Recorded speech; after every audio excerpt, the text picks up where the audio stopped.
आदाब, नमस्कार, अस्सलाम वालेकुम नाज़रीन। पल पल न्यूज के न्यूज रूम से मैं हूं आपके साथ नदीम अकरम। लगातार पॉपुलर फ्रंट ऑफ इंडिया को लेकर के अपडेट सारी सामने आ रही हैं। एक एक कर तमाम चीजों को आपके सामने रख रहा हूं, पर सबसे बड़ा सवाल यह खड़ा हो जाता है कि गोदी मीडिया ने जिस तरीके से अपनी मर्यादाओं को लांघा है मुस्लिम संगठनों को लेकर के, उसकी तस्वीर देख करके कोई हैरान तो नहीं है, पर हर कोई एक सवाल जरूर कर रहा है कि चाटुकारिता की हद में कितना हद तक गिरोगे, जहां सिर्फ और सिर्फ मुसलमानों को बदनाम तुम लोग करोगे। क्योंकि ये लगातार जो है गोदी मीडिया का सिलसिलेवार कहानी है। क्योंकि हमने कोविड-19 के दौरान देखा कि किस तरीके से कोरोना जिहाद का आरोप मुसलमानों के ऊपर लगा करके एक छीछा लेदर किया गया, तो अब पॉपुलर फ्रंट ऑफ इंडिया को लेकर के भी वही तस्वीरें लगातार सामने आई, जहां सुधीर चौधरी जैसे बकेट एंकर वो तमाम संगठनों को आतंकी संगठन घोषित कर देने पर तुले, और साथ ही साथ उन तस्वीरों को दिखा करके जो लीडरों की तस्वीर थी उनको आतंकी घोषित कर देने पर तुले। तमाम लोगों की प्रतिक्रिया भी सामने आ रही है, पर जिस तरह से पॉपुलर फ्रंट ऑफ इंडिया ने इन गोदी मीडिया के एंकरों पर एक करारा तमाचा जड़ा, तो वहीं अब ऑल इंडिया इमाम काउंसिल ने भी गोदी मीडिया के मुंह पर एक करारा तमाचा जड़ दिया है। तो वहीं कैंपस फ्रंट ऑफ इंडिया ने भी इन लोगों के मुंह पर एक करारा तमाचा जड़ दिया है, क्योंकि जिन्हें ये आतंकी संगठन घोषित कर देने पर तुले थे, उन संगठनों ने किस तरीके से देश के जो केंद्र सरकार द्वारा फैसला लिया गया उसका स्वीकार किया और अपनी राष्ट्रीय कार्यकारिणी सदस्य को पूरी तरीके से भंग करने का ऐलान किया।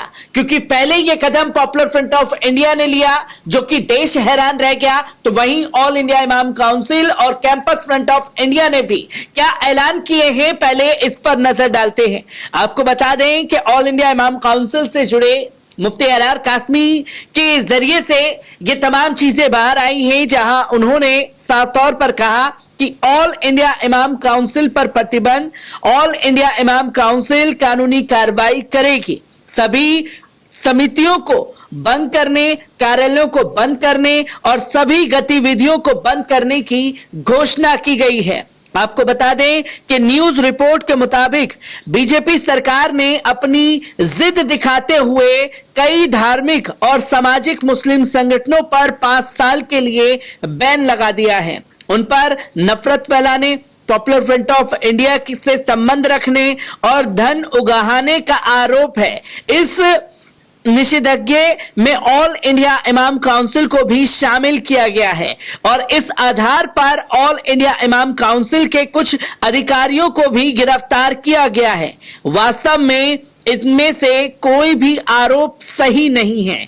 इन पर कड़ी प्रतिक्रिया व्यक्त करते हुए परिषद के राष्ट्रीय उपाध्यक्ष रह चुके मुफ्ती हनीफ अरर कासमी ने कहा कि ऑल इंडिया इमाम काउंसिल इस कार्रवाई की कड़ी निंदा करती है, इसे पूरी तरह से गलत और संवैधानिक अधिकार पर आक्रमण घोषित करता है और इस निर्माण के खिलाफ कानूनी कार्रवाई करने की घोषणा करता है। क्योंकि ये कार्रवाई एनआईए, ईडी और गोदी मीडिया ट्रायल के आधार पर ही की गई है। अभी तक कोई अपराध साबित नहीं हुआ है, मामला अभी तक अदालत तक नहीं पहुंचा है और सरकार द्वारा ऑल इंडिया इमाम काउंसिल में कोई जांच नहीं की गई है और काउंसिल के खिलाफ कोई आपराधिक नोटिस जारी नहीं किया गया। हालांकि इस तरह का प्रतिबंध एक लोकतांत्रिक देश में लोकतांत्रिक अधिकारों पर एक बड़ा हमला है, जिसे किसी भी उपस्थिति में स्वीकार नहीं किया जा सकता।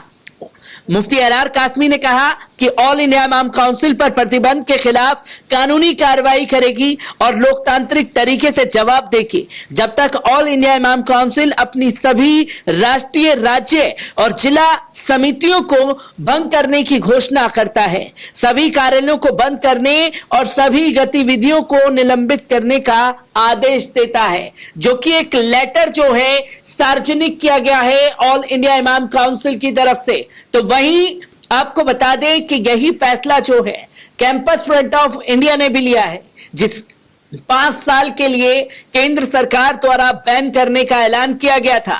आपको बता दें कि कैंपस फ्रंट ऑफ इंडिया को लेकर के तमाम तस्वीरें सामने आई, जिसके बारे में कैंपस फ्रंट ऑफ इंडिया ने, पीएफआई से जुड़े कैंपस फ्रंट ऑफ इंडिया ने उस पर लगे प्रतिबंध को अलोकतांत्रिक और असंवैधानिक बताया। उसने एक बयान में कहा कि इसे कोर्ट में चुनौती दी जाएगी। उसने यह भी कहा कि सीएफआई ने देश में संगठन की सभी गतिविधियों को तत्काल प्रभाव से पूरी तरीके से भंग करने का फैसला किया है। अब हम अदालत में जा रहे हैं। सीएफआई का देश के संविधान में अटूट विश्वास है। सीएफआई ने बयान में कहा कि हमारे युवा कार्यकर्ता शैक्षणिक गतिविधियों के प्रचार प्रसार में लगे थे। किसी भी जांच एजेंसी के पास हमारे खिलाफ कोई सबूत नहीं है। हमसे जुड़े सभी छात्र छात्राओं से हम अनुरोध करते हैं कि वे अब हमारे संगठन यानी सीएफआई के नाम पर कोई गतिविधि नहीं करें। आज के बाद से हमारे नाम पर की जाने वाली कोई भी गतिविधि, सोशल मीडिया पोस्ट, टिप्पणी के लिए सीएफआई जिम्मेदार नहीं होगी। चूंकि ये अब प्रतिबंधित संगठन है, इसलिए अब कोई इसके नाम से किसी भी तरह की गतिविधि में हिस्सा नहीं ले। एक बड़ा फैसला।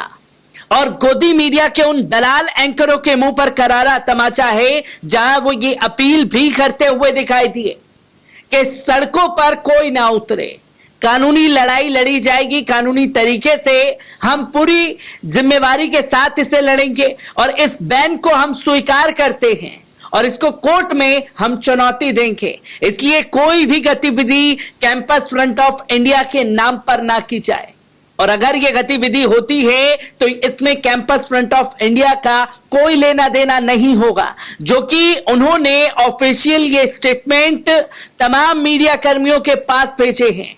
और शायद गोदी मीडिया अब इन बयानों को दिखाना नहीं चाहता, क्योंकि इसलिए 5 साल के लिए बैन तो ये संगठन हो गए।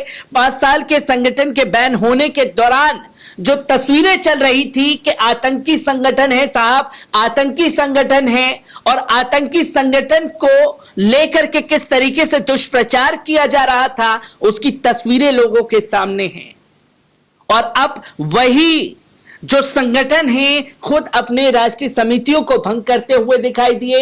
यही फैसला पॉपुलर फ्रंट ऑफ इंडिया के अब्दुल सत्तार द्वारा लिया गया, और अब्दुल सत्तार ने जैसे ही इसका ऐलान किया, उसके कुछ ही मिनटों बाद उनकी गिरफ्तारी केरल से होती हुई दिखाई दी और एनआईए के हवाले उन्हें सौंपा जाएगा, क्योंकि खुद उन्होंने अपनी राष्ट्रीय समिति को भंग करने का ऐलान किया।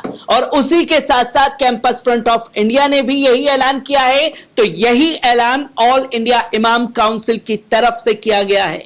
और अब इन बयानों को जगह गोदी मीडिया नहीं देना चाहेगा, क्योंकि गोदी मीडिया तो इन्हें आतंकी संगठन बता रहा था, और वो जो संगठन को बदनाम करने की कोशिश खासतौर पर ऑल इंडिया इमाम काउंसिल और कैंपस फ्रंट ऑफ इंडिया को लेकर के गोदी मीडिया ने की, वो केंद्र सरकार के फैसले का स्वागत भी कर रहा है, जिसके बारे में बात करना जरूरी हो चुका है। हर एक तस्वीर आप लोगों के साथ साझा करता रहूंगा। जो भी बड़ी अपडेट लगातार सामने आएगी साझा करता रहूंगा। दीजिए इजाजत, शुक्रिया।